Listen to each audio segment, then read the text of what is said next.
Hello everyone, and welcome to the second part of my designs after my first video yesterday. So in that video I established that I was looking into new designs for my game after going back to the drawing board.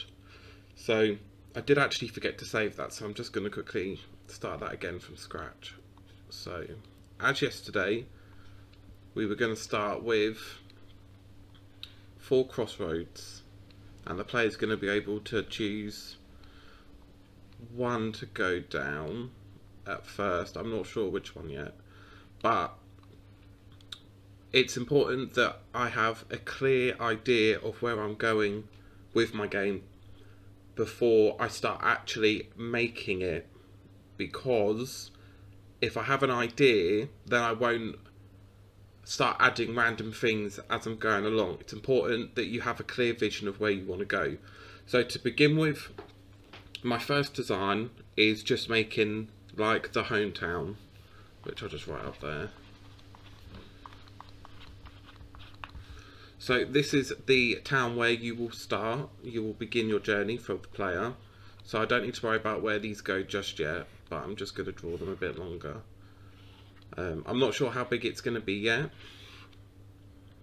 and I don't know about shops or anything like that. So the good thing about designing is you can add these things later. We'll just start off with a basic design of where it's going to begin with, and then after you think of all the other things you're going to add, that's then when you can start changing your designs to suit the needs better for what you want to do.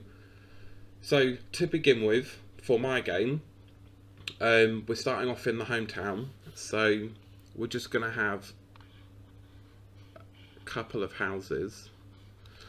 The best part about designing is they don't have to be absolutely perfect. I'm no artist, so I know my drawings aren't going to be the best, but that's how you start off. Especially if you're making a game, any project, you want to have a design, have thought about where you want to go with it before you start. It just makes your journey a bit easier. So for mine, like I said, starting off with some houses. So for example, this one could be the player house. So this is where everything starts. You could have like a little cutscene there, maybe. I'll write that down. Of getting to know what the game's going to be, get to know your character a little bit. And then next door we could have like a friend's house. Who knows, this could be someone that goes on the journey with you, or someone just helps you along the way. And then the other houses will just be random neighbours. Whether you can get into them, who knows. I'll just put a little note there. Maybe. Wow. Go inside. The reason I've put maybe is because if you are allowed to go inside the houses, you've then got to make sure you put things that the player can interact with, more characters that the player can talk to.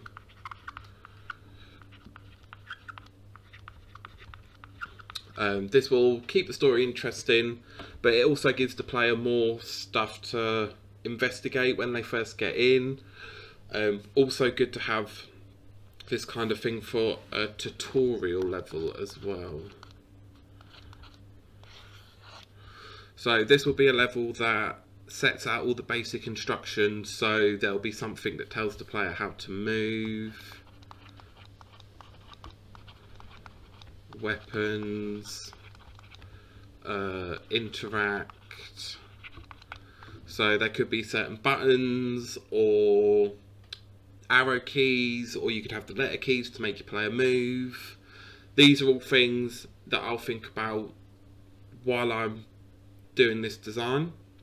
I might not get it all done today, but I will update you with the process of how I decide these things and what I'm going to do when I decide these things.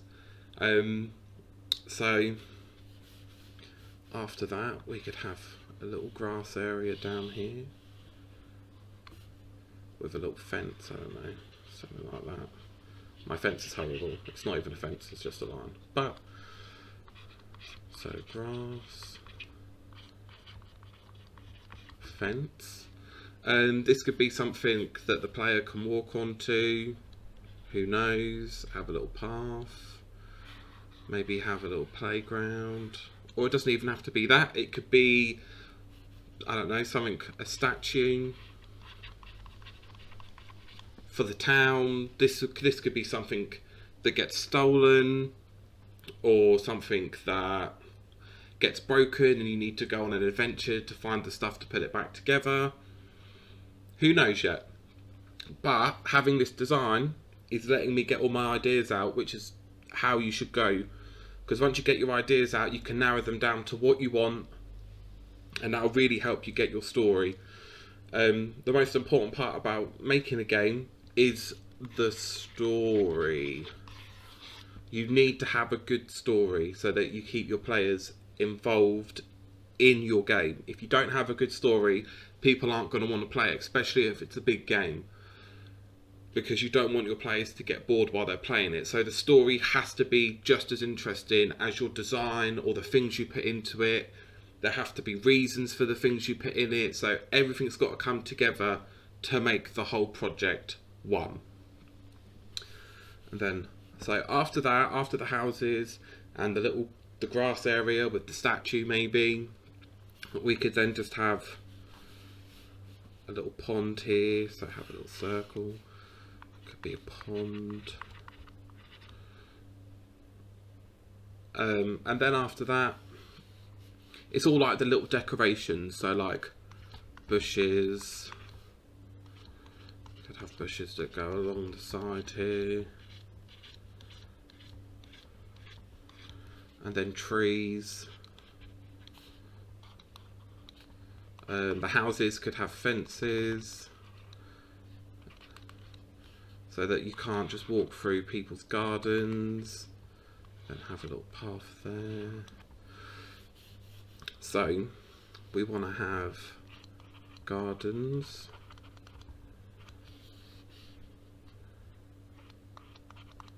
fences. I'll probably draw this up a bit better. This is just a very freehand, rough design of what the first world's going to be. As you can see, it doesn't need to be anything big, it doesn't need to be anything special. But this is where your game will start. So let's just do an outline of what it will look like. So yeah, and then after that, you have your player can go off into 4 different directions after that. So after you've set up your main town, your design, come up with the thing that's going to happen that will get your story going. It's important to have an idea with that. So I know for a fact that mine's going to be possibly about a statue that's stolen or an object that's stolen, and you've got to go on a quest to find it. This one won't be attached or have any dungeons attached to it, but as the game progresses, that's when they'll start to come in. So after this, I'll choose one different direction to go in. So I might choose this one next. So once you hit that point, you'll go to a load screen, and then that'll load your player into a different section. So after that, I'm thinking of having just a little area of each bit that you walk through, whether this has a puzzle inside or not. But this will be attached to each different one, so that will go there, and there, and there, and there. So the player has a different section to go through before they get to the other town. The other towns are things that I'm gonna design once every day, so that I don't do too much at once. But it's also important to have a good idea of where you want to go. So I now need to think about puzzle ideas, if I want to have puzzles, and how I'm going to implement them using Unity. So, like I said, it all comes together, and you all have to think about it. But for the time being, this is a very rough copy of my hometown done on my drawing tablet. I usually like to do these things on paper, so what I'll do with this is probably transfer it to paper, and I'll draw it probably a lot neater than this one, and I'll upload a copy of that later. And then tomorrow what I'll do is I'll do another town. All the towns are going to have different reasons for being there. They're all going to have different objectives. But this is stuff I'll think about when I actually do the design itself. So for the moment, this is where I'm at. Thank you very much for watching, and I will see you next time. Bye bye.